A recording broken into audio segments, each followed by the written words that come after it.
शुरू हुआ। See, last lecture में we discussed about alpha decay ना, and then couple of things that you should remember. Okay, look at this. See, the way we proceeded with alpha decay was, first we wrote the reaction. Okay, we told you कि when you say कि alpha decay is happening, there is a helium plus plus nucleus which is going to be emitted, है ना?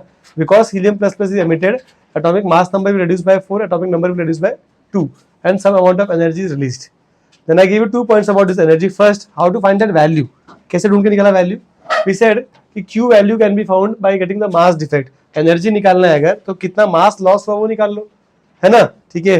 और mass defect कैसे निकालना, बोला कि ये जो रिएक्शन है उसमें रिएक्टेंट और प्रोडक्ट तो कर रहे हैं मतलब, लेकिन it is not atomic mass, it is the nuclear मास. ठीक है, तो आई विल सबट्रैक्ट रिएक्टेंट का मास विद प्रोडक्ट का mass, but I will subtract the nuclear mass. वो कैसे निकाला? It is mass of atom minus mass of electron. ठीक है, तो जेड एम देखो यहाँ पे एटॉमिक नंबर से मल्टीप्लाई किया है. तो if I want X is, देखो X is converting into alpha and Y ना, तो हमने मास ऑफ रिएक्टेंट में mass of X atom minus, ठीक है, मास ऑफ इलेक्ट्रॉन्स, तो I will get this is the mass of nucleus of X. समझ में आएगा? ऐसे this is mass of nucleus of Y and this is mass of nucleus of alpha particle. समझ में आया क्या? चमका. तो क्या किया, जो एटॉमिक मास है उससे हमने इलेक्ट्रॉन का मास सब्ट्रैक्ट किया है. ठीक है, ऐसे करके we got the delta M S M X minus M Y minus M H E and then multiply by C square, you will get the value of Q value. अच्छा, this is one way of getting the Q value. If you go back doubt session में हमने ये किया था. I told you if they give you binding energy, then if they ask you q value, so how to get the q value? It is ulta. यहाँ पे we have done binding energy of mass of reactant minus mass of product. ठीक है, binding energy दिया है, अगर मास दिया है this formula is correct. Okay, अगर बाइंडिंग एनर्जी दिया तो क्या करना पड़ेगा? हाँ, बस binding energy of products minus binding energy of reactants. तो यू शुड अंडरस्टैंड दिस. और कभी कभी वो क्या करते हैं कि जैसे एक ऐसे क्वेश्चन दिया मैंने, a plus b is giving me c plus d types plus q is released. अब क्या करते हैं वो ना, तुमको बाइंडिंग एनर्जी नहीं देंगे, वो तुमको देंगे binding energy per nucleon of a. अगर ये दिया है तो पहले बाइंडिंग, अगर ये दिया है तो what is b of a? It is actually binding energy per nucleon into atomic mass number. समझ में आ रहा है क्या? यू शुड अंडरस्टैंड, अगर बाइंडिंग एनर्जी पर न्यूक्लियन दिया है चारों का, तो पहले क्या करना पड़ेगा, सबके एटॉमिक मास नंबर से मल्टीप्लाई करके उसका बाइंडिंग एनर्जी निकालना पड़ेगा. Then you use this formula. Read the question very carefully, directly subtract मत कर दो. 99.9% क्वेश्चन में what they will do is they will not give binding energy, they will give binding energy per nucleon. तो पहले atomic mass number, respective atomic mass number से multiply करेंगे, we'll get the value of binding energy and then we'll do binding energy of product minus binding energy of reactant, you'll get the value of q value. ये discussion हमने last session में किया था, Sunday को किया था, है ना? समझ में आया क्या? मोस्टली यही फॉर्मूला यूज करते हैं बिकॉज मास देते हैं वो लोग. अगर बाइंडिंग एनर्जी दिया है तो यू हैव टू रीड कि बाइंडिंग एनर्जी लिखा है कि पर न्यूक्लियन लिखा है, and accordingly you do the sums. Any questions? समझ में आया सम कैसे करेंगे इसका? अच्छा, ठीक है, आगे बढ़ते हैं. तो we got the Q value and then we said कि क्यू वैल्यू मिल गया अपने को, तो क्या कर सकते हो इसमें? हमको ये समझ में आया कि क्यू वैल्यू जो है वो ऐसा कोई हीट रिलीज नहीं हो रहा है. ठीक है, जो एनर्जी रिलीज होती है वो actually it is part of what, kinetic energy of alpha and the daughter nucleus. ठीक है, तो ये हम लोग एक और रिलेशन निकाला, फिर कंजर्वेशन मोमेंटम करके एक और रिलेशन निकाला, सॉल्व करके आई got the formula for kinetic energy. समझे? ठीक है, काइनेटिक एनर्जी का फॉर्मूला मिला, हमने बोला है काइनेटिक एनर्जी कांस्टेंट होगा बिकॉज क्यू वैल्यू कांस्टेंट है, ए कांस्टेंट है, but we realise this kinetic energy was not constant, it was taking discrete values. The reason was कि क्या बोलते हैं, your daughter nucleus was excited by absorbing some energy from the Q, okay, and because E का the excitation energy is constant या discrete we can say. ठीक है, y भी discrete value, मतलब discrete values कम हो रहे थे तो He को भी जो एनर्जी मिल रही थी वो discrete में कम ज्यादा हो रहा था. मतलब बोलने वाला तो ये है कि अगर क्या बोलते हैं यहाँ, मतलब ये 15 है तो ये 20 है, ये 25 है, तो बीच में कुछ नहीं होगा. ओके, एक ऐसा Q minus E minus 2E minus 3 ऐसा कुछ हो रहा था. मतलब फिक्स्ड वैल्यूज कट रहे थे, इसलिए फिक्स्ड वैल्यूज का गैप भी हो रहा था. मतलब अगर एक अल्फा पार्टिकल मिला 10 का तो बीच का कुछ नहीं मिलेगा, डायरेक्टली 15 का मिलता है. समझ में आया? हमने डिस्कस कर लिया था, मैं जस्ट एक बार जस्ट गो थ्रू कर रहा हूँ. ओके, कि क्या क्या डिस्कस किया था, एंड देन वी रियलाइज कि हाँ भाई एक्साइटेड न्यूक्लियस है तो वापस डाउन स्टेट में जब आएगा तो कुछ एनर्जी रिलीज करेगा, और जो एनर्जी रिलीज हो रहा है वो गामा फोटोन है. एंड वी रियलाइज कि गामा जो डीके है it is not some separate decay, it's part of your alpha decay only. याद है थोड़ा बहुत? तो बहुत ज्यादा डिस्कस किया था अपन ने इसको, बहुत डिटेल में डिस्कस किया था। अभी थोड़ा सा हम लोग बीटा डीके में जाते हैं। Let's go for beta decay. See beta decay का फंडा क्या है? बीटा मतलब क्या है? बीटा तो इलेक्ट्रॉन ना, ओके। तो यहाँ पे ना बीटा माइनस डीके जो सबसे पॉपुलर डीके, मतलब इलेक्ट्रॉन रिलीज हो रहा है। तो देखो जैसे you have x A z, this is your parent nucleus, okay, that is equal to, sorry, that is giving you y plus a beta particle which is electron, beta minus particle, ठीक है। अब क्या हो रहा है देखो, यहाँ पे इलेक्ट्रॉन निकल रहा है ना, ठीक है। इलेक्ट्रॉन आया कहाँ से? अगर बीटा पार्ट माइनस डी के हो रहा है मतलब बोलते इलेक्ट्रॉन निकल, राइट। तो ये ऑर्बिट वाला इलेक्ट्रॉन है क्या? कहाँ का इलेक्ट्रॉन है फिर? ऑर्बिट इलेक्ट्रॉन होता है, और कहीं होता है क्या इलेक्ट्रॉन? समझ में क्या पूछ रहा हूँ? अगर ये देखो, ये एक पैरेंट न्यूक्लियस है, उसने क्या किया, एक इलेक्ट्रॉन बाहर फेंका, ठीक है, और कन्वर्ट हो गया, ठीक है। तो इलेक्ट्रॉन बाहर निकाल के कन्वर्ट हो रहा है, तो क्या वो इलेक्ट्रॉन ऑर्बिट का है क्या? और तो इलेक्ट्रॉन होता है क्या? वैलेंस तो ऑर्बिट भी है ना, shell is the valence shell, it's orbit only, right. It's coming from the shell, right. नहीं, ऐसे नहीं होता है, ठीक है। This electron is not your shell का इलेक्ट्रॉन, ठीक है। This electron is part of your nucleus. कैसे सुनो कि तुम्हारा जो न्यूट्रॉन है, it breaks into a proton and an electron. समझ में? जो न्यूट्रॉन है अपना, ठीक है, वो प्रोटॉन इलेक्ट्रॉन में ब्रेक होता है और वो इलेक्ट्रॉन रिलीज होता है। समझ में आया क्या? न्यूक्लियस के अंदर जो न्यूट्रॉन है, it splits into proton and electron. What is net charge on the right hand side? What is left hand side में कितना है? Charge balance. समझ में आया क्या? अब एक प्रोटॉन रिलीज हो रहा है ना, इलेक्ट्रॉन तो निकल ही रहा है बाहर, तो बट प्रोटॉन भी रिलीज हो रहा है, ठीक है। तो प्रोटॉन रिलीज हुआ अगर, तो atomic mass, atomic number should increase by 1। तो what is Z? Z is number of proton. समझ में आ रहा है क्या? तो इसलिए अगर एक अभी न्यूट्रॉन प्रोटॉन में कन्वर्ट हो गया तो प्रोटॉन नंबर बढ़ जाएगा ना, ठीक है। कितने से बढ़ा? 1 से बढ़ा, ठीक है। तो इसलिए Z+1 किया। समझ में आ गया? Now will my atomic mass number change? Will it change? Will it change? No, it will not change, because see understand, समझ लो, पहले 10 प्रोटॉन थे और 10 न्यूट्रॉन थे। अब क्या होगा कि न्यूट्रॉन कम हो जाएगा, बट प्रोटॉन बढ़ गया ना, 21 हो गया ना भाई, तो नंबर तो मेंटेन्ड है। समझ में आया क्या? ठीक है, तो अंडरस्टैंड, तो भाई मतलब ए तो नहीं चेंज होने वाला, ठीक है। आई रोट यहाँ पे ए इज एज इट इज। समझ में आएगा नहीं? ओके, अच्छा, सब energy will also be released, है ना, बिकॉज पार्टी बीटा डीके में कुछ एनर्जी भी रिलीज होता है, राइट। अब क्या हुआ बताया क्या हमने ना, ये बीटा डीके को जब पढ़ा, समझा, ठीक है, तो व्हाट वी रियलाइज्ड कि ना वी कैलकुलेटेड, ठीक है, लेफ्ट हैंड साइड में चार्ज जो है वो बैलेंस हो रहा है, ठीक है। फिर हमने क्या किया ना कि काइनेटिक एनर्जी ऑफ वाई निकाला, काइनेटिक एनर्जी ऑफ जो बीटा पार्टिकल है इलेक्ट्रॉन वो निकाला, ठीक है। उनको एड अप करके, ठीक है, आई शुड गेट क्यू का value, that is what was happening पीछे ना, y plus alpha particle was q. तो यहाँ पे कर रहे तो हो ही नहीं रहा है, मैच ही नहीं कर रहा है। समझ में आया क्या? जो एनर्जी है, ठीक है, ओके, अभी इसकी एनर्जी प्लस इसकी एनर्जी करेंगे, that should be energy of the energy release reaction, right, okay. हमने किया तो वो ऐड ही नहीं हो रहा, ठीक है। तो बोला ऐसे कैसे यार, मतलब ये 10 और ये 5 तो 15 हो गया और क्यू था 16, तो एक का कम पड़ रहा था, मतलब समझ में आया? That was problem number 1। Problem number 2, you should understand कि जो तुम्हारा इलेक्ट्रॉन है इसके पास होता है स्पिन मोशन। तुमने पढ़ा होगा प्लस हाफ माइनस हाफ, तो इसके पास स्पिन मोशन होता है। समझ में आ रहा है क्या? तो व्हाट आई रियलाइज कि लेफ्ट में न्यूट्रॉन के पास कोई स्पिन ही नहीं है, ठीक है, और राइट में देख रहे हैं तो यहाँ पे स्पिन मोशन है, तो एंगुलर मोमेंटम बैलेंस नहीं हो रहा, क्योंकि यहाँ पे आई ओमेगा होगा, प्लस ओमेगा स्पिन है तो ओमेगा है, समझ में आया? और यहाँ पे क्या बोलते हैं, कुछ नहीं है, ओमेगा ओमेगा, ठीक है। तो एल इज नॉट कंजर्व्ड। समझ में आ रहा है क्या? ठीक है, and I told you in such reactions P is conserved, total energy is conserved, L is conserved, है सब बताया था मैंने तुमको, ठीक है। तो ये 2 प्रॉब्लम था, आपको समझ में आया? तो दिस साइंटिस्ट पॉली, पॉली का नाम सुना है क्या? पॉलीज एक्सक्लूजन प्रिंसिपल वाला, ठीक है। तो पॉली सेड दैट कि ये सब कैलकुलेट उसने किया, समझा, उसने बोला कि इट इज पॉसिबल, मतलब ये रिएक्शन एग्जिस्ट ही नहीं कर सकता जब तक एक थर्ड पार्टिकल ना हो। तो उसने बोला कि एक थर्ड पार्टिकल होना चाहिए, ओके।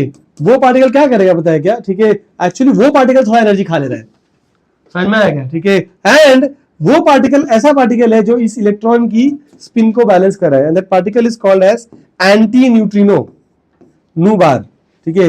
इसके पास ऑपोजिट स्पिन होता है, इसको बोलते हैं हम लोग एंटी न्यूट्रिनो, ठीक है। This particle is similar to photon, जो रेस्ट पे कभी एग्जिस्ट नहीं करता, हमेशा मोशन में एग्जिस्ट करता है। इसका मोशन स्पिन वाला मोशन होता है, ठीक है। और ये काउंटर थोड़ा एनर्जी ये भी ले लेता है उसमें से, ठीक है। एंड इसके वजह से क्या हो रहा है कि थोड़ा एनर्जी चला गया इसके पास और स्पिन को ये बैलेंस कर लेता है अपना, समझा। तो थर्ड पार्टिकल नाम was anti neutrino. This is what he give. ये पॉली ने बोला कि ऐसा होगा, इसने पूरा रिएक्शन लिखा और इसने न्यूट्रिनो का हाइपोथेसिस दिया कि एंटी न्यूट्रिनो का ये पार्टिकल नया होना चाहिए रिएक्शन कंप्लीट होने के लिए, समझा। बट एंटी न्यूट्रिनो जो है वो it's a very very very light particle, ठीक है। अनलाइक लाइट का फोटोन, समझा। इसको डिटेक्ट करना इज ऑलमोस्ट इम्पॉसिबल, समझा। बहुत टाइम लगा इसको डिटेक्ट करने के लिए, मतलब, ठीक है। There was a very famous experiment, इसको जापान में जो है उसका नाम है कैमियोकोंडा एक्सपेरिमेंट, जैसे माउंटेन कैमियोकोंडा, ठीक है। उसमें उन्होंने मतलब बहुत सारा सेटअप करने की कोशिश किया। पहली बार किया, पूरा फेल हो गया, उस सेटअप पूरा उड़ गया उनका, ठीक है। फिर उन्होंने वापस से उसको किया, परस्यू किया, मतलब। And then the new experiment was called as super Kamiokande, मतलब they enhance their instruments. You should read about it, अच्छे से दिया विकिपीडिया पे, ओके। तो वो एक्सपेरिमेंट करने के बाद, ठीक है, बहुत सालों के बाद, है ना, ऑलमोस्ट 40 साल मुझे लगता है हो गया रहेगा, ठीक है। उसके बाद क्या बोलते हैं, ये पार्टिकल हमने डिस्कवर किया। काफी रिसर्च करना पड़ा हमको, ठीक है, because they are very light, almost they go undetectable.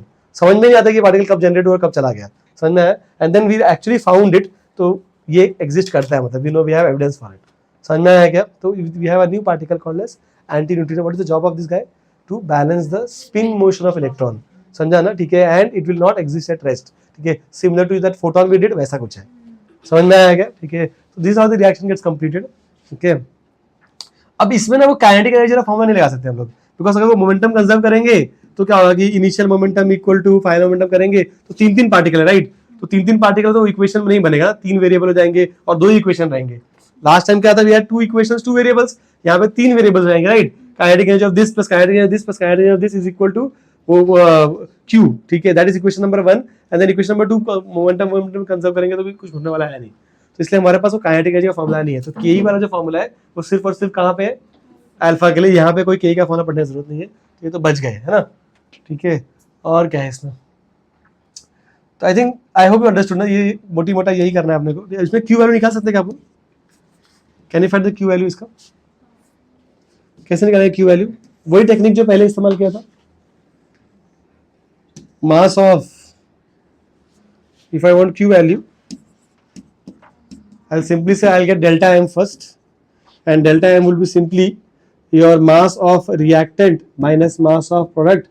Reactant में we have x, so I'll say it is mx, but nucleus का mass चाहिए तो minus z into me करेंगे। Is it making sense guys? ठीक है, minus, and then you have product का, product में you have all of this, okay, so I'll say my है ना, minus z plus 1 me बराबर, तो this is mass of y, then ये तो इलेक्ट्रॉन ही है, just put me here, okay. And then neutrino का भी मास एग्जिस्ट होता नहीं है, ठीक है, क्यू भी नहीं है। This is what I get. समझ आया क्या? करो, ओपन करो, क्या मिलेगा बताओ। Open the bracket, mx minus zme minus my, ठीक है, प्लस zme, ठीक है, प्लस me माइनस me, है ना। तो zme bye bye, me bye bye, oh nice, mx minus my, okay, and then we know that q value is simply delta m into c square करो या 931.5 depending on the data given to you, है ना। if they give you in kgs, c square am भी तो 931। समझ में आया क्या? इजी है ना? any questions? I hope I have not made any mistake, it's correct only, right? Atomic number ना, मास ऑफ इलेक्ट्रॉन निकालना पड़ेगा ना, ठीक है। अरे व्हाट इज दिस, यहाँ पे I have to put reactant और प्रोडक्ट का मास इज राइट, बट उनका मास डालना है, एटॉमिक मास डालना है कि न्यूक्लियस का मास डालना है? न्यूक्लियस का मास, तो it is atomic mass minus electron का mass. How many electrons this guy will have? समझ में है ना, ठीक है। अच्छा, this is beta minus decay, okay, something called beta plus decay also, ठीक है, beta plus DK.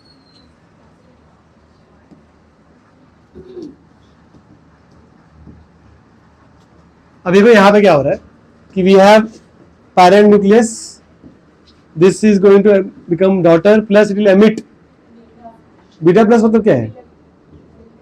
Called positron, it's a positive electron.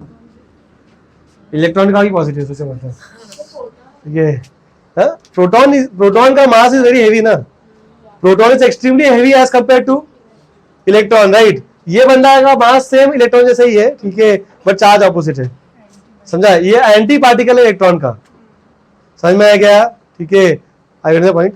अच्छा, ठीक है। तो अब देखो क्या होगा, पॉजिटिव कहां से आ रहा है ये, न्यूक्लियस से ना, मतलब एक प्रोटॉन जो है it will convert to neutron. This is a very weird reaction, I tell you why. Okay, a proton converts to neutron plus a positron, ठीक है। ओके, अच्छा, पहली बात तो जैसे इलेक्ट्रॉन का स्पिन था, इसके पास भी स्पिन है, ठीक है। इलेक्ट्रॉन का स्पिन किस तरफ लिया मैंने, इस तरफ, तो मैं इसका स्पिन ऐसे लेते हैं, this is spin off positron.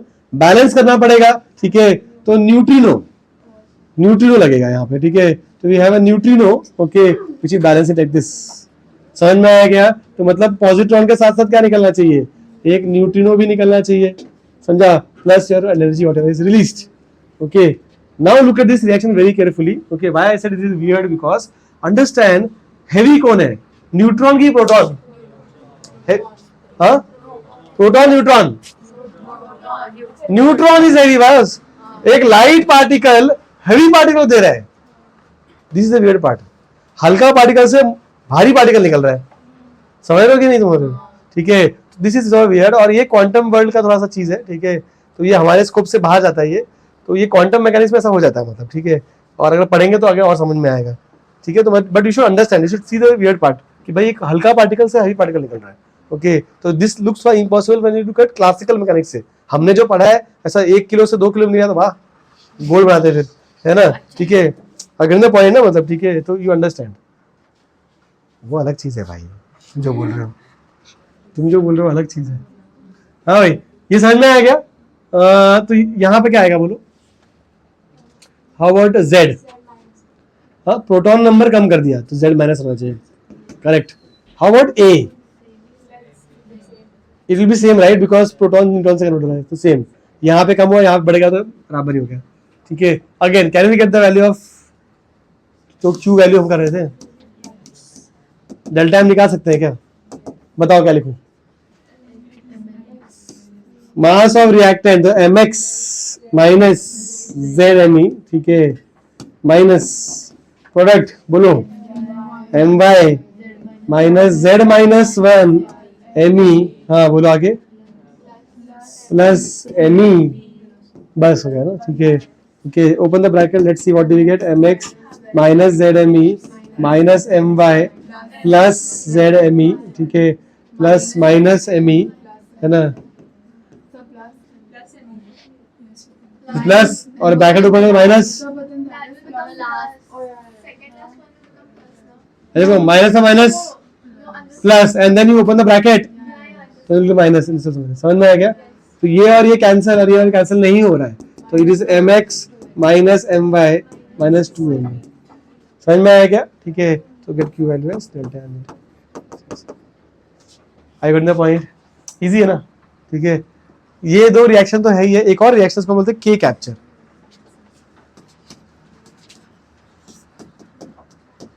सी, अब ये जो रिएक्शंस हो रहे थे अब तक, अल्फा बीटा डीके, वहां पे क्या हो रहा है कि वहां पे एनर्जी क्या होता है, रिलीज हो रही है, राइट। ये रिएक्शन बहुत हाई टेम्परेचर होता है, तो ये हाई टेम्परेचर में होता है, और इसमें उल्टा इसका जो क्यू वैल्यू निकालो तुम, Q value is negative here. I told you Q value negative मतलब क्या है कि वो एनर्जी कंज्यूम करना पड़ेगा, तो इसलिए हाई टेम्परेचर पे ये रिएक्शन होता है। ओके, इसमें क्या होता है, देखो जो तुम्हारा एटम है, ओके, ये तुम्हारा न्यूक्लियस हो गया, यहाँ पे तुम्हारा के शेल है, यहाँ पे L and all those things, ठीक है। तो स्टेबल होने के लिए कभी कभी ये न्यूक्लियस क्या करेगा, के शेल के इलेक्ट्रॉन को एब्जॉर्ब कर लेता है हाई टेम्परेचर में। समझ में रहेगा, इसको के कैप्चर बोलते हैं अपन, के इलेक्ट्रॉन को कैप्चर कर लेता है, समझ में है। और रिएक्शन देखो कैसा होगा, it will be X A Z plus एक इलेक्ट्रॉन को पकड़ लेगा ये, समझ में आएगा। Okay, and then what will happen, this electron will combine with proton to form a neutron। समझा? अब इलेक्ट्रॉन का स्पिन किस तरफ है, देखो मैंने कहा बनाया था ऐसा, इलेक्ट्रॉन का स्पिन ऐसे है ना, ठीक है।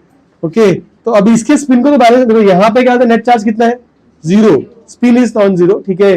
न्यूट्रॉन के साथ स्पिन बैलेंस करना, सेम स्पिन का चाहिए उस तरफ, तो एक स्पिन कैंसिल होगा, तो you have to have a neutrino, same spin चाहिए ना, एंटी न्यूट्रिनो नहीं बात। अगर इधर इधर होता तो एंटी न्यूट्रिनो रखता हूं, इक्वेशन के उस तरफ है राइट, तो कैंसिल करने के लिए we put a neutrino there, समझ में आया। तो यू गेट अ न्यूट्रॉन, ठीक है। तो न्यूट्रॉन मिला मतलब क्या होगा, जो वाई बनेगा उसका मास नंबर चेंज होगा, ये सेम रहेगा। तो प्रोटॉन को हमने एब्जॉर्ब कर लिया तो Z-1 हो जाएगा, ठीक है। और प्रोटॉन कन्वर्ट होगा न्यूट्रॉन में, तो इसलिए क्या बोलते हैं, A will remain as it is, plus plus क्या आएगा, प्लस अ न्यूट्रिनो, है ना, एंड नेगेटिव की वैल्यू। Okay, any questions?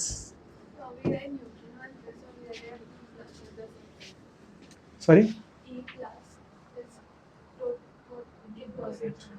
पॉजिट्रॉन ना, हाँ। सी पॉजिट्रॉन एंड न्यूट्रिनो, ठीक है, विल हैव ऑपोजिट स्पिन।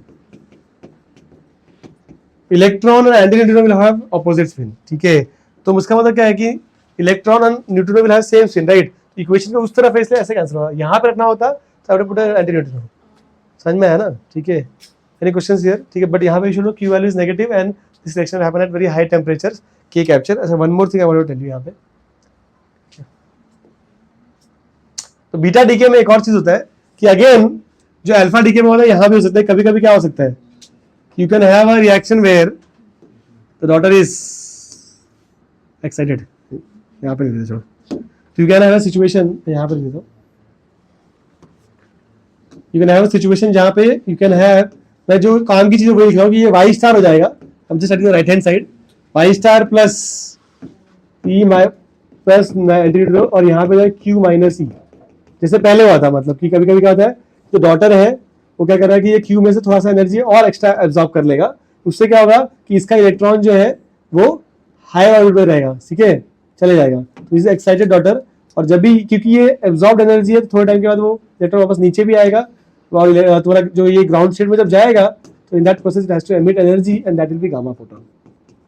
तो again as part of beta decay also you might get gamma radiation, समझा। जो डॉटर बन रहा है कभी कभी क्या करेगा, एनर्जी को एब्जॉर्ब करके अपने इलेक्ट्रॉन को ऊपर लेके चले जाएगा, और जब वो नीचे आएगा तो what will happen is you get gamma decay. Same goes for both the decay, sir, beta minus और बीटा प्लस में भी, ठीक है। तो बीटा और अल्फा के बीच में ही तुम्हारा गामा डीके हो जाता है। Any questions anyone? इसमें भी बाइंडिंग एनर्जी दिया तो सेम ही होगा, same in any reaction if they give binding energy you should always go for, ठीक है, product minus reactant rather than reactant minus product. Any questions anyone? Yes. Neutrino and anti-neutrino are particles which are similar to photon. So they are massless. They don't exist at rest.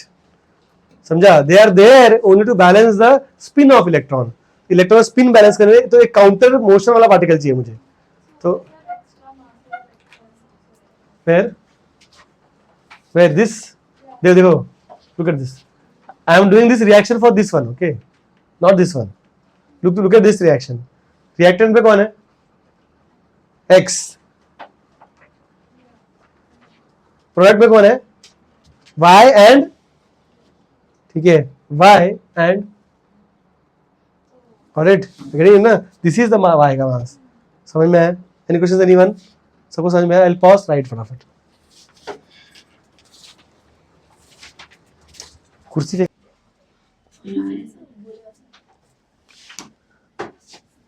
DK law.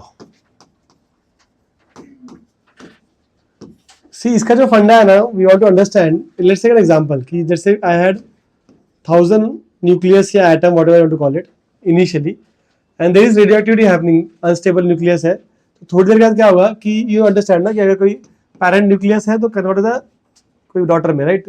तो nucleus X will convert to Y in radioactivity and some alpha beta particle whatever is going to, जो भी release होगा वो release होगा, मतलब alpha beta जो भी release हो रहा है।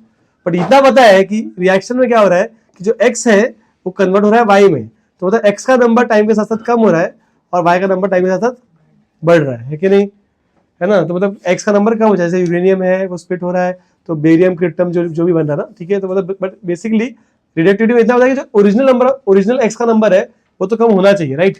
लेट्स अज्यूम दैट कि इनिशियली में 1000 एक्स था, ओके, और वो कन्वर्ट हो जा रहा है, तो थोड़ी देर के बाद आधा हो गया 500 हो गया, थोड़ी देर के बाद और आधा हो गया 250 हो गया, थोड़ी देर के बाद और आधा हो गया 125, टू टू और half it is let's say some, इसका आधा कितना 62.5, ठीक है, और आधा 31.25, चलते रहेगा, reaction will keep on continuing. और जैसे time will progress, as time is progressing what will happen is your number of atoms will reduce, x का number I am talking about, the parent nucleus का number will reduce with time.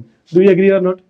ठीक है, see what I realize in this whole process is कि यहाँ पे if I look in the same time 500 atoms were lost, है ना, और उतने ही टाइम में यहाँ पे सिर्फ approx 31 atoms were lost. Same time में यहाँ पे कितने एटम्स डिके हो गए? 500 डिके हो गए, समझ में? वहां पे कितने डिके हो गए? 31। मतलब सेम टाइम में तो इसको बोलते हैं रेट ऑफ डिके, कि how many atoms I am losing per unit time, कितने एटम्स मैं लूज कर रहा हूं पर टाइम, ओके, उसको बोलते हैं रेट ऑफ डिके। तो यहाँ पे दैट रेट वाज 500, ओके, और यहाँ पे दैट रेट वाज 31। तो जैसे जैसे नंबर कम हो रहा है वैसे डीके का रेट भी कम हो रहा है, समझा ना? तो व्हाट आई राइट यहाँ पे देखो, इसको बोलते हैं rate of decay if I use the word, ठीक है, इसको एक्टिविटी भी बोलते हैं अपन, okay. So that is basically dn by dt, number of atoms lost subtract करना, dn change in number upon time taken. समझ में आया क्या? dn by dt, is it making sense?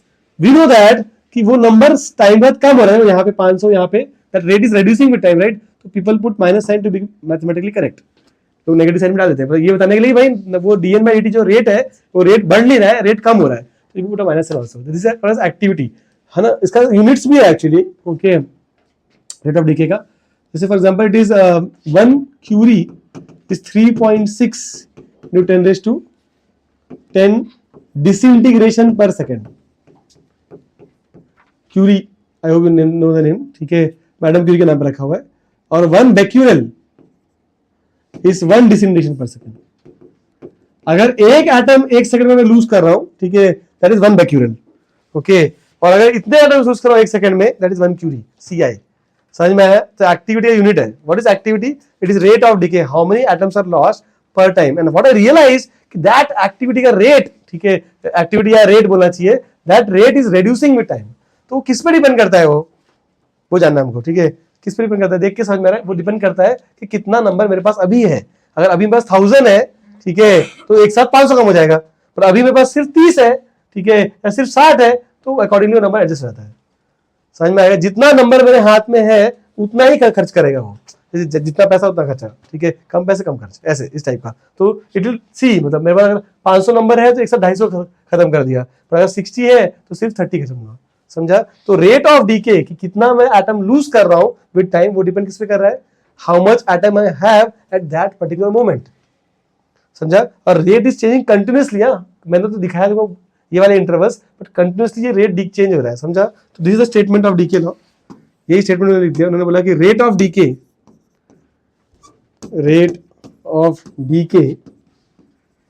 Is proportional to number of atoms present at that instant. And you have done such stuff, I think chemical kinetics में किया होगा, है ना? वो रेट ऑफ रिएक्शन टाइप तुम पढ़ते जो, वैसा कुछ है, मतलब कि उस टाइम पे कितने क्या कंटेंट है, उस टाइप के हिसाब से वो रिएक्शन प्रोग्रेस करता है। So I can write minus dn by dt is proportional to n. What is n? Number of atoms at that instant. So I'll say n is number of atoms. You can say nuclei also. Atoms at t. Q at t time पे देख रहा हूँ, समझ में आया ना? ठीक है। And what is dt? तो हम लोग what is dn and dt? dn का मतलब क्या है? dn is actually number of atoms decayed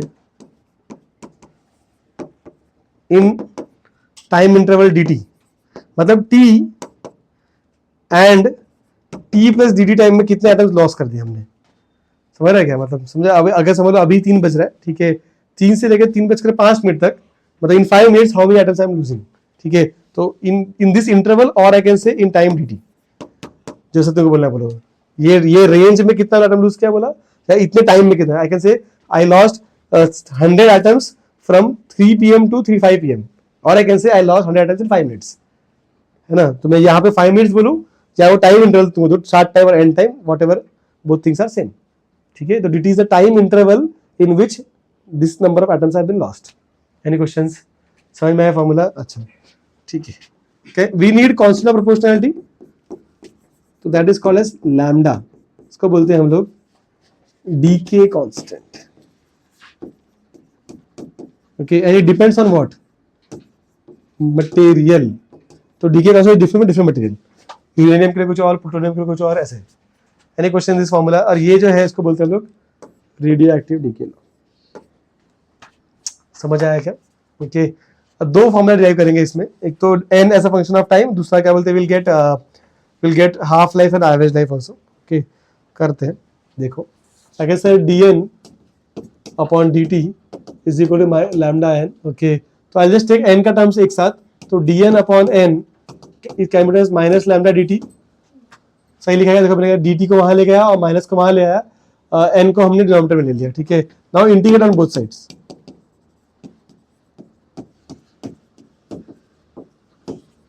What do you get? Integration of dn upon n is equal to integration of minus lambda dt. Okay, अब time में limits डालता हूँ. यहाँ पे टाइम का लिमिट्स है, यहाँ पे n का लिमिट्स है. तो लेट्स से दैट कि initially at t equal to 0 I had n not number of atoms. जैसे यहाँ पे बोला ना कि शुरुआत में बस 1000 एटम्स है. ठीक है, और फिर 1000 से कम हो रहा है, राइट? वैसे ही. ठीक है, तो initially let's say we have n not number of atoms and at time t I have n number of atoms. वो तो मैंने लिखा था ना कि t टाइम में अभी कितना है मेरे पास? अभी मेरे पास n नंबर ऑफ एटम्स है. ठीक है, now tell me what do you get? dn upon n, what do you get? ln n मिलेगा ना. तो समझ रहा है क्या? ठीक है, ओके. एंड देन यहाँ पे minus lambda will go out. What is integration dt? t. ठीक है, now upper limit minus lower limit है ना. What is this? ln n upon n not is equal to minus lambda t. ln will go that side, what will come? Exponential है ना, basic maths में कराया था. तो this will be e raise to minus lambda t, that is n is equal to n not e raise to minus lambda t. और graph बनाओगे तो it will be exponential decrease. Graph will go like this. This is n naught. तो it becomes zero very late. एकदम zero होने के लिए बहुत time लग जाएगा. ठीक है, इज मेकिंग सेंस? समझ में आया क्या? हमने देखा है ये सब चीज पहले भी, है ना. ठीक है, also if I to define half life,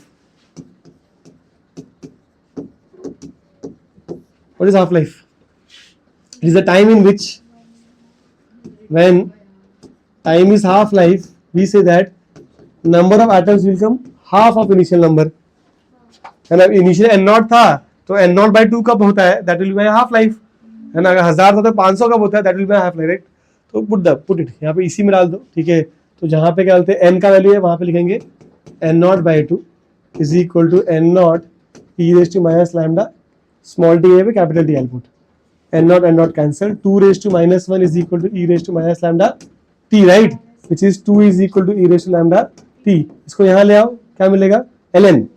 ठीक है, बिकॉज एक्सपोनेंशियल ln को वहां ले तो एक्सपोनेंशियल, इसको यहाँ ले तो ln हो जाएगा is equal to lambda t और t is ln 2 upon lambda. That's the formula for half life.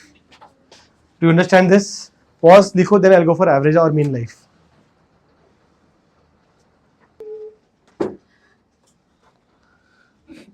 This you have to understand, okay, because it's little mathematical. Mean life, or you can say average life. Let's take an example so that we can relate यहाँ पे. Let's take the same graph, number of atoms versus time, and I'll put some values so that it's easy for us to imagine. Okay, let's say कि initially I had some 100 atoms. Okay, अब ये पूरा इतने लिए खत्म तो नहीं होगा, बट फिक्स कर दो graph. So this one. Basically we have 100 atoms and let's say I checked this is at t equal to 0 time axis. 0 से टाइम पे 100 atoms थे. थोड़ी देर के बाद चेक किया हमने. Let's say 10 seconds. I found कि number of atoms is 60. Okay. And then थोड़ी देर के बाद वापस चेक किया let's say at 18 seconds, and number of atoms is let's say some कम होगा ना 40 लेते हैं, ठीक है, और कम करते हैं थोड़ी देर के बाद, let's say we are at 28 seconds, okay, and यहाँ पे it's 20 and then remaining 20 atoms let's say got over by some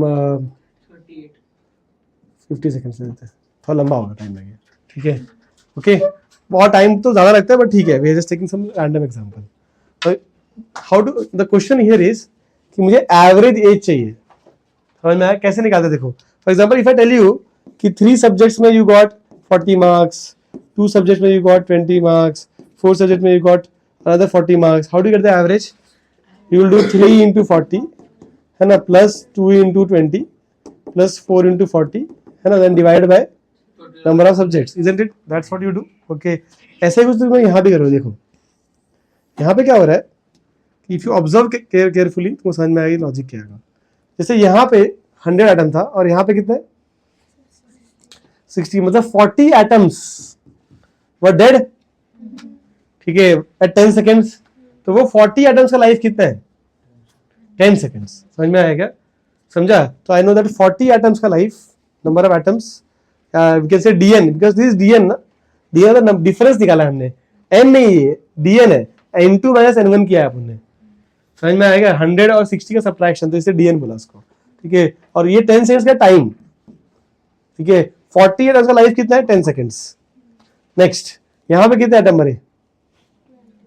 20 atoms are not there, ठीक है. एंड दीज 20 एटम्स का लाइफ कितना है? It is 18 second. भाई 18 सेकंड जिंदा थे ना भाई. अरे 0 से लेके 18 तक था, सर्वाइव किया उसने. समझ रहा है कि बाउंसर जा रहा है? ये 20 का लाइफ 8 है कि 18 है? 18 है ना. दे सर्वाइव्ड फ्रॉम 0 to 18, राइट? समझा? तो 20 का लाइफ कितना है? 18 सेकंड्स. समझ में आएगा? नेक्स्ट रिमेनिंग और 20, ये 20 का लाइफ कितना है? 28, ठीक है. और ये जो बचे हुए 20 उनका लाइफ कितना है? 50, ठीक है, 50 सेकंड्स. तो how will you get the average? Average का dn है ना, तुम्हें 40 into 10 प्लस है ना 20 into 18 है ना. समझा क्या? ऐसे करते रहोगे तुम लोग, ठीक है, एंड देन डिवाइड बाय 100 करोगे. ना what you doing is actually you are adding, तुम dn into n कर रहे हो, dn into t कर रहे हो, उसको ऐड करते जा रहे हो and divide by total number of atoms. फिर एडिंग मतलब इंटीग्रेटिंग. ऐड मतलब dn, ये dn है, ये t है, ठीक है, तो dn into t किया. ऐसे ये वाले टर्म को तुम बार बार ऐड कर रहे हो, राइट? कंटिन्यूसली ऐड कर रहे हो तुम, ठीक है. तो कंटिन्यूस ऐड होता है इंटीग्रेशन, है ना. समेशन होता तो डिस्क्रीट एडिशन होता है, राइट? कंटिन्यूस ऐड कर रहे हो, इसलिए इंटीग्रेशन लिखा वहां पर. समझ में आ रहा है क्या? Upon total number of atoms, integration of dn लिखो या n नॉट लिखो, तुम्हारी मर्जी. तो we call this as n naught, right? Initial number of atoms. तो you can write dn, integration of dn, और you can write n naught also. Is it making sense? तो समझ में आया मैंने क्या लिखा फॉर्मूला? तो this is what you have to remember. तो मैं एग्जांपल लेते तो समझ में आया था. और क्वेश्चन, तो I just put the example aside and I write. कभी कभी तो यही क्वेश्चन आता है कि you identify which is the what is the formula for average life. तो you have T average is equal to T mean is, तो tau लिखते हैं अपन उसको, tau, okay. Tau is the symbol for average. तो that will be equal to integration of dn into t upon integration of dn. समझ में आया? समझा इतना? ठीक है. अच्छा, अब इसको कैसे करते हो देखो. हम लोग क्या करेंगे, वी नो दैट कि n not, n is equal to n not e raised to minus lambda t, correct? Derivate this with the time. So dn upon dt will be equal to, क्या मिलेगा? n naught will go out. Derivative of e raised to a minus x is e raised to minus x only into door by door approach. You have to derivate this also, will be minus lambda, correct? So we'll get dn upon dt as minus lambda n naught e raised to minus lambda t. तो इससे dn का value मिल जाता है. तो dn की value क्या मिली? It is minus lambda n naught e raised to minus lambda t dt. इसको substitute करो तो what do you get? Integration of, let's put the values, ठीक है. It will be minus lambda n naught e raised to minus lambda t dt, okay, that is dn का value into t upon integration of dn. समझा? ये limit जाएगा 0 से लेके n naught तक, sorry उल्टा, initial number of atoms n not से लेके 0 जाएगा, है ना. इनिशियल n नॉट था, बाद में 0 हो गया, राइट? और ये लिमिट जाएगा 0 से लेके इन्फिनिटी तक, टाइम यहाँ से शुरू हो रहा है और इन्फिनिटी तक जा रहा है। सॉल्व करो, the answer that you get is 1/λ। ठीक है, तो अभी जो लोग मैथ स्टूडेंट्स है they can solve it. Okay, after you have learn integration you can do this UV rule. ये यू टर्म है, ये तो ये वाला कांस्टेंट बाहर आएगा, देखो -λ n not will go out, ये इसका आंसर -n0 आएगा। ठीक है, तो n0 will get cancel, negative sign will get cancel, lambda बाहर है, integration will have t and e raise to -, ये दो u into v dx, uv dx ऐसा होगा। तो वो सॉल्व कर सकते हैं इंटीग्रेशन बाय पार्ट से। समझ में आया क्या? वो तुमको पढ़ाएंगे बाद में। You should no this formula कि कैसे फॉर्मूला आया। Solution part is fine, you can right like the answer. समझा? तो ln 2/λ बोला तो हाफ लाइफ, ठीक है, और 1/λ बोला तो मीन लाइफ। ठीक है, मोस्टली मीन लाइफ या हाफ लाइफ इसलिए देते हैं because they want you to get the value of lambda. Lambda बहुत यूज होता है इसलिए। तो अगर हाफ लाइफ दे रहा है तो इनडायरेक्टली तुमको क्या दे रहा है? लैम्डा दे रहा है। Same goes for mean life. समझ में आया क्या? Questions get this? ठीक है, अच्छा। ऑल्सो एक और फॉर्मूला बताना चाहिए एक्टिविटी का। जैसे आई टोल्ड यू कि activity is defined as -dn/dt। Okay, तो ये जो एक्टिविटी है या इसको रेट ऑफ डीके, इसको रेट ऑफ डीके को हम एक्टिविटी बोलते हैं। एक्टिविटी जो है वो rate of decay is not constant, right? The rate is changing, 500 200 ऐसे चल रहा है, तो एक्टिविटी का वैल्यू भी कम होता रहता है। ठीक है, तो एक फॉर्मूला एक्टिविटी के टर्म्स में लिखते हैं, जैसे क्या है वही सेम चीज को उठा लेते हैं, मतलब पीछे से n is equal to n0 e raise to -λt। इसको तुम डेरिवेट करोगे तो will get dn/dt is equal to -λ n0 e raise to -λt, बराबर यही मिलने वाला है ना? अब सुनो,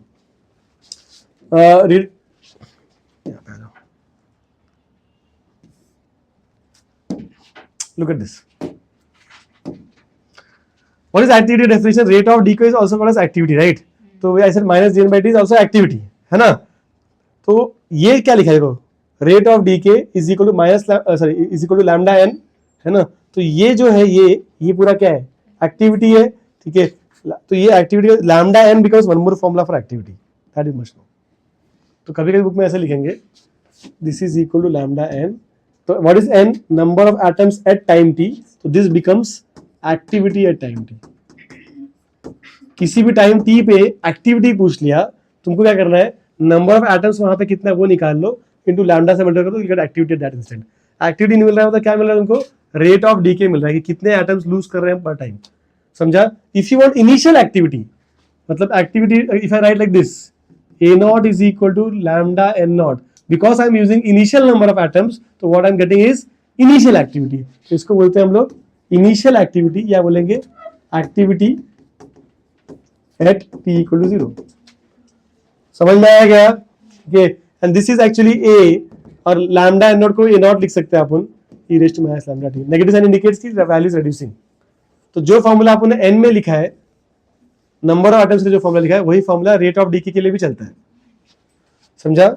As number of atoms is reducing with time, in the same pattern your activity is also reducing। समझ में आया क्या? अगर पूछा तो you should know how to get the activity। Booklet में you will have sums। ठीक है, बुकलेट में क्या आएगा पता है क्या? They'll give you sums like this। ठीक है, you know number of moles is equal to m/m0 is equal to n/na, right? तो n निकालने के लिए फॉर्मूला क्या कर सकते हैं? m/m0 into na, बराबर।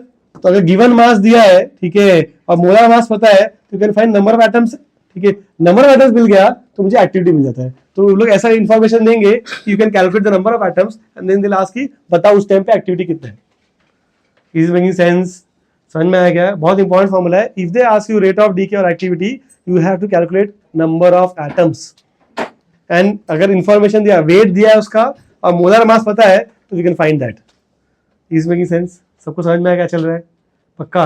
अच्छा, एक दो टर्म और बताते हैं फिर चैप्टर खत्म। तुमने ये वर्ड सुना होगा, nuclear fusion and nuclear fission. तो what I want you guys to do is you have to read NCERT इसके ऊपर। समझ में आया क्या? उसमें भी क्या रीड करना बताता हूँ। न्यूक्लियर फ्यूजन का सबसे बेस्ट एग्जांपल क्या है कि जो 4 हाइड्रोजन एटम है वो जब फ्यूज होते हैं to form helium atom which happens in sun. ठीक है, okay, then a huge amount of energy is released. Okay, तो you have to study that example. वो भी स्टेजेस में होता है। पहले 2 एटम HH कंबाइन होकर क्या होता है, दे बिकम ड्यूटेरियम बनता है, फिर 2 ड्यूटेरियम कंबाइन होकर then they become He। Okay, तो you should know that reaction properly. समझ में आया? ये HSC बुक में भी दिया हुआ है और एनसीईआरटी में दिया है, तो you have to refer that. समझ में आया क्या? ठीक है। अभी देखो ये जो फ्यूजन रिएक्शन है, it is very difficult to create या रेप्लिकेट, बिकॉज स्टार हाइड्रोजन को पास में लेकर रिएक्शन कराने के लिए बहुत ह्यूज अमाउंट ऑफ एनर्जी चाहिए। समझ में आया? तो वो कराना बहुत डिफिकल्ट है, इसलिए फ्यूजन रिएक्टर हम अभी तक रेप्लिकेट करने की कोशिश कर रहे हैं, अभी तक बना नहीं है। समझ में आ रहा है क्या? ठीक है, you have to read this reaction properly. Secondly, fusion में क्या होता है, इसमें दो टर्म्स पता होना चाहिए। एक होता है कंट्रोल्ड चेन रिएक्शन,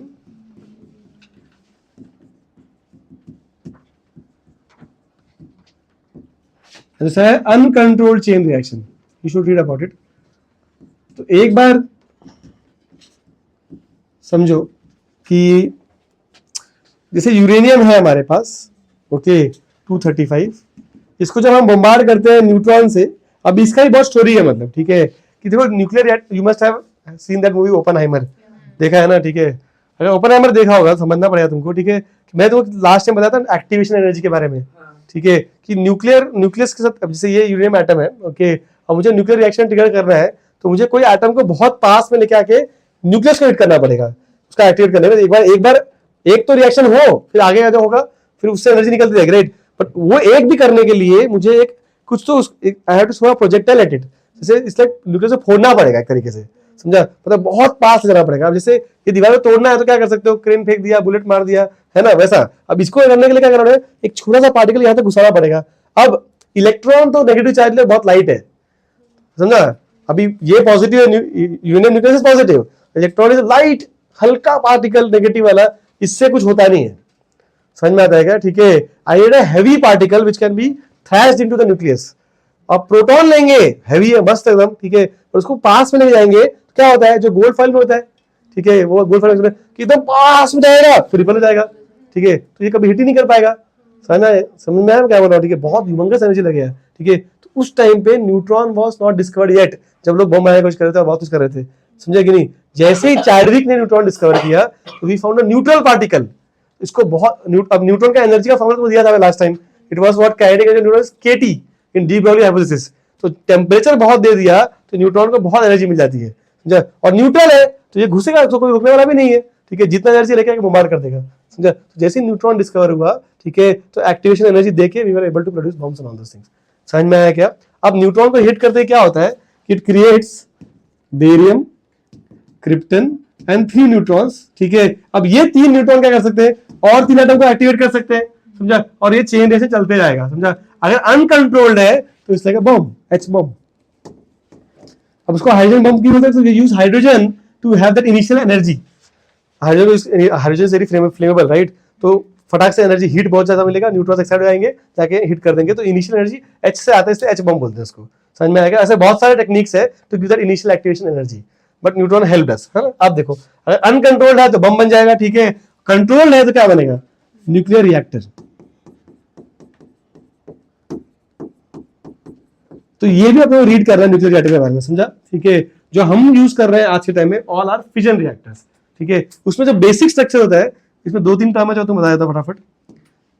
तो एक होता है रिएक्शन चेंबर, ये रिएक्शन चेंबर है जहां पर रिएक्शन हो रहा है, ठीक है। यहां से जो भी हीट मिलेगा उसको यूज करेंगे हम पानी को गर्म करने के लिए, उससे स्टीम बनाएंगे, स्टीम से हम टरबाइन घुमाते हैं। समझ में आ रहा है क्या? ठीक है। अब रिएक्शन चेंबर में क्या होता है कि यू हैव फ्यूल रॉड्स, जैसे अब जो यूरेनियम प्लूटोनियम है उस फ्यूल्स होते हैं, जैसे फ्यूल रॉड्स इंसर्ट करते हैं अपन कि भाई चलो रिएक्शन करना है तो फ्यूल रॉड्स इंसर्ट करते हैं उसमें। समझ में आया क्या? जैसे ही फ्यूल रॉड इंसर्ट करोगे तो रिएक्शन हम चालू करते हैं अपने रिएक्टर के चेंबर में। अब क्या होता है कि अभी एटम को थोड़ा ना पता है कि मेरे को आराम से काम करना है, ठीक है, वो तो फटाफट चालू हो जाएगा, मतलब एक एटम से रिएक्शन 3 मिलेंगे, 3 से और ऐसे बढ़ जाएगा। तो nature by nature it will expand very fast. समझ में आ रहा है क्या? हम क्या करते हैं, 2 चीज डालते हैं इसमें, एक होता है मॉडरेटर, तो बीच बीच में यू विल सी कैसे मॉडरेटर्स होते हैं। अगर चेर्नोबिल देखा है सीरीज तो पता होगा, मतलब these are actually your moderators. इनका काम क्या होता है? इनका काम होता है टू स्लो न्यूट्रॉन्स को स्लो करना। जनरली वी यूज यहाँ पे वाटर और हैवी वाटर यूज करते हैं, वाटर यूज नहीं करते, एक्चुअली हैवी वाटर यूज करते हैं। Heavy water very expensive to make, पहले इंडिया इंपोर्ट करता था, ठीक है, अब हम लोग क्या बोलते हैं बीआरसी बनाते हैं, ठीक है, ओके, तो बहुत ही एक्सपेंसिव पड़ता है ये। Heavy water is the best moderator, okay. और भी कोई ग्राफाइट भी यूज कर लेता है, but most popular is heavy water as per our book. समझ में आया क्या? ठीक है, लेकिन कभी कभी क्या होता है, न्यूट्रॉन स्लो करने के बाद भी रिएक्शन थोड़ा सा हेवायर हो सकता है। ठीक है, जो चेरनोबिल में हुआ था, मतलब रिएक्शन चल रहा है और ज्यादा हीट डेवलप हो गया तो न्यूट्रॉन्स थोड़ा एक्साइट हो जाते हैं। ठीक है, उससे रिएक्शन फिर भी कंट्रोल नहीं होता है। तो ऐसा अगर है कि एक थ्रेशोल्ड के बाद टेम्परेचर बढ़ रहा है चेंबर का, तो what they do is they insert something called as control rods. ठीक है, ये कंट्रोल रॉड का काम क्या है, तो तुरंत ये लोग कंट्रोल रॉड इंसर्ट करना चालू करते हैं। ये कंट्रोल रॉड हर जगह डाल देंगे, मतलब जहां भी इनको लगता है। ठीक है, तो कंट्रोल रॉड का काम क्या है कि मतलब तू मतलब यहाँ पे ये क्या करेगा, ये तो स्लो कर रहा था इलेक्ट्रॉन्स को, न्यूट्रॉन्स को, ये एब्जॉर्ब ही कर लेगा कंट्रोल करने के लिए, बिकॉज न्यूट्रॉन बनते रहेगा अगर, तो रिएक्शन रोक नहीं पाएंगे अपन। समझ में आया क्या? तो to control the reaction what I will do is I will use this control rods.